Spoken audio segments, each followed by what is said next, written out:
নরেন্দ্র মোদী এর আগে দীর্ঘদিন গুজরাটের মুখ্যমন্ত্রী ছিলেন, দুইবার ভারতের প্রধানমন্ত্রী ছিলেন, কিন্তু কোনোবার তাকে কিন্তু নির্ভরশীল হয়ে সরকার চালাতে হয়নি। এবার তাকে করতে হবে। তাই অনেকেই বলছেন, বিশেষ করে রাজনৈতিক বিশ্লেষকরা বলছেন যে এবারের পথ তার খুব বেশি সুগম হবে না। বেশ কিছু জটিলতা আছে, জোটের রাজনীতি তো আছে, কিন্তু কোন সে চ্যালেঞ্জগুলো যেগুলো নরেন্দ্র মোদীকে পোহাতে হবে, যে চ্যালেঞ্জগুলো গ্রহণ করতে হবে? ভারতের এই রাজনৈতিক পরিস্থিতির উপর দৃষ্টি রাখছেন প্রথম আলোর নয়াদিল্লি প্রতিনিধি সৌম্য বন্দ্যোপাধ্যায়। কি বলছিলেন তিনি? 2014 সালেও কিন্তু এই এনডিএ জোট ছিল, কিন্তু এনডিএ জোটের বাকি শরিকরা তারা কোন রকম তাদের কোনো গুরুত্ব ছিল না, যেহেতু বিজেপি একাই পেয়েছিল 282 আসন, যেখানে দরকার 272, একাই তার 10টা আসন বেশি ছিল। পরের বার তিনি সেটা বাড়িয়ে নিয়ে গেলেন 303, সেখানেও এনডিএ সরকার ছিল।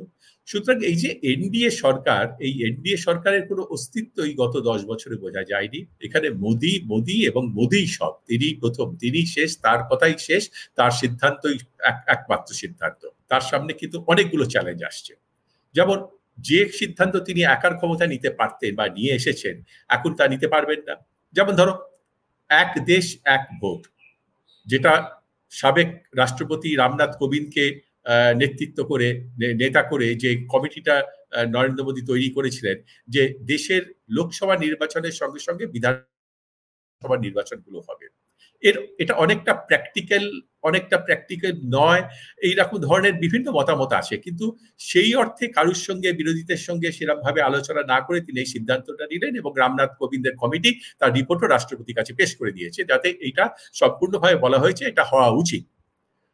2 নম্বর হচ্ছে অভিন্ন দেওয়ানি বিধি, ইউনিফর্ম সিভিল কোড। এই ইউনিফর্ম সিভিল কোড বিভিন্ন রাজ্যে চালু হচ্ছে। উত্তরাখণ্ডে চালু করেছে বিজেপি সরকার, এবং নরেন্দ্র মোদী বলেছেন যে তারা ক্ষমতা এলে এই সারা দেশে এই আইন চালু করবেন। অর্থাৎ এক দেশ এক ভোট, এটা যেরকম ব্যাকবান্ডারে চলে গেল, ঠান্ডা ঘরে চলে গেল, তেমনি ইউনিফর্ম সিভিল কোডও তিনি অন্যের যেখানে বিরোধিতা রয়েছে সেই বিরোধিতা তিনি করতে পারবেন না। 3 নম্বর হচ্ছে ধরুন জাত গণনা। এই যে জাত গণনার যে দাবিটা নীতিশ কুমার তিনি বিহারে করে এসেছেন, এবং তিনি যেটা দেখিয়ে এসেছেন যে দাবিটা কংগ্রেসও করছে, এই জাত গণনাটা হবে কার সঙ্গে না, জনগণনার সঙ্গে। জনগণনা কিন্তু 2011 সালের পর থেকে হয়নি, 2021 সালে হওয়ার কথা ছিল, সেটা পিছিয়ে 2024-এর পরে, অর্থাৎ এই নির্বাচনের পরে সেই সিদ্ধান্তটা নেওয়ার কথা। সুতরাং সেই জনগণনা 2026 থেকে হওয়া উচিত। এই জনগণনার সঙ্গে জড়িত রয়েছে কি না, মহিলা সংরক্ষণ বিল, যেটা বিজেপি খুব ঢাকঢোল পিটিয়ে পাস করেছে, কিন্তু সেটাকে জুড়ে দিয়েছে যে 2026 সালে যখন জনগণনা হবে, তারপরে যে ডিলিমিটেশন হবে, অর্থাৎ সারা ভারতের যে লোকসভা কেন্দ্রগুলো, সেইগুলোকে তার সীমানা পুনর্নির্ধারণ করে তার সংখ্যা কোন রাজ্যে কত বাড়বে, এই যে বিষয়টা, অর্থাৎ এখন যে 543টা নির্বাচিত লোকসভার সদস্য রয়েছেন, সেটা বেড়ে যাবে। কতটা বাড়বে সেগুলো নির্ভর করছে জনগণনার উপরে, কত দেশের জনসমষ্টি, আর তার উপরে নির্ভর করবে কোন রাজ্য থেকে কতটা বাড়বে বা কমবে। এখন এটা অত্যন্ত বিতর্কিত বিষয়, কারণ এই বিতর্কিত বিষয়ের সঙ্গে জড়িত রয়েছে এন্টায়ার সাউথ ইন্ডিয়ার সমস্যা। সাউথ ইন্ডিয়াতে, দক্ষিণ ভারতে জনগণনার, জনসংখ্যা রোধের যে পরিকল্পনা, সেটা অত্যন্ত ভালোভাবে সাফল্যের সঙ্গে সেটা বলবৎ করা হয়েছে, যার জন্য দক্ষিণের রাজ্যগুলিতে জনসংখ্যার নিয়ন্ত্রণ হয়েছে, জনসংখ্যা হ্রাস করে কমেছে, যেটা উত্তর ভারতে সেইভাবে হয়নি। অর্থাৎ দেখা যাচ্ছে উত্তর ভারতের জনসংখ্যার অনুপাত দক্ষিণ ভারতের জনসংখ্যার অনুপাতের থেকে বেশি।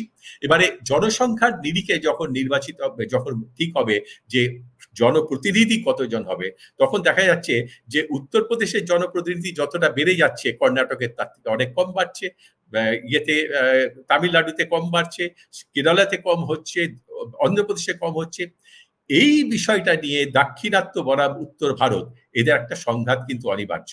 সুতরাং সেই জায়গাটা তিনি কিন্তু নরেন্দ্র মোদী চালু করতে পারবেন না। জনগণনার সঙ্গে জাত গণনা করতে হবে কি হবে না, করা যাবে কি যাবে না, করা উচিত কি উচিত না, এই বিতর্ক ছেড়ে দিয়ে পাশে সরিয়ে রেখে যেটা দেখা যাচ্ছে যে বিরোধীরা প্রত্যেকেই একসঙ্গে এই জাত গণনার দাবি তুলেছে। এই জাত গণনা করাতে সব থেকে বেশি আপত্তি হচ্ছে বিজেপি, কারণ বিজেপি ব্রাহ্মণ্যবাদে বিশ্বাসী, আর এই জাত গণনার ফলে শূদ্র জাগরণের একটা বিশাল সম্ভাবনা আছে। কারণ সেই অনুপাতে সংখ্যাগরিষ্ঠতা অনুপাতে সরকারি চাকরির সংরক্ষণ সেগুলো নির্ধারিত হবে, শিক্ষার ক্ষেত্রে সংরক্ষণ নির্ধারিত হবে, হয়তো বেসরকারি ক্ষেত্রে চাকরির ক্ষেত্রেও সেই সংরক্ষণ আসতে পারে আগামী দিনে। সুতরাং বিজেপির পক্ষে এটা একটা কিন্তু সর্বনাশের কারণ। সেটা তিনি মানতে পারবেন কি পারবেন না, কিভাবে তার সমাধান করবেন, নরেন্দ্র মোদীকে এই চ্যালেঞ্জের মোকাবিলাও করতে হবে।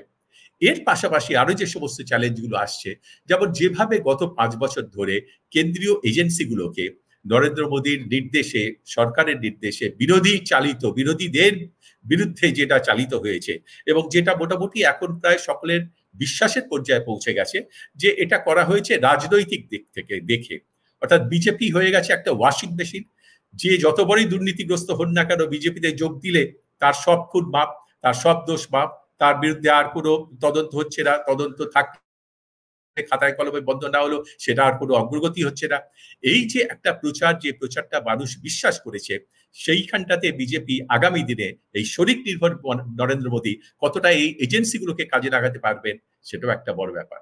প্লাস যেভাবে গত 10 বছর ধরে সংসদকে একেবারে দুর্মুষ করে দেওয়া হয়েছে, বিনা আলোচনায় বিল পাস করা হয়েছে, গুরুত্বপূর্ণ বিল সেগুলো স্ট্যান্ডিং কমিটিতে পাঠানো হয়নি, বিরোধীদের সভা থেকে বহিষ্কার করে বিভিন্ন কাজ শেষ করা হয়েছে, সেগুলো এবার সম্ভব নয়। কারণ এবারে প্রায় কিছু না হলেও 250 বেশি 240 জনের ওপর সাংসদ রয়েছে বিরোধী পক্ষে। এবারে এটা শেয়ানে টক্কর হবে। তার থেকেও আরো একটা ব্যাপার, লোকসভা পরিচালনা কে করবে? এই যে মন্ত্রিসভা তৈরি হলো, সেই মন্ত্রিসভাতে ইতিমধ্যেই অসন্তোষ দেখা দিয়েছে।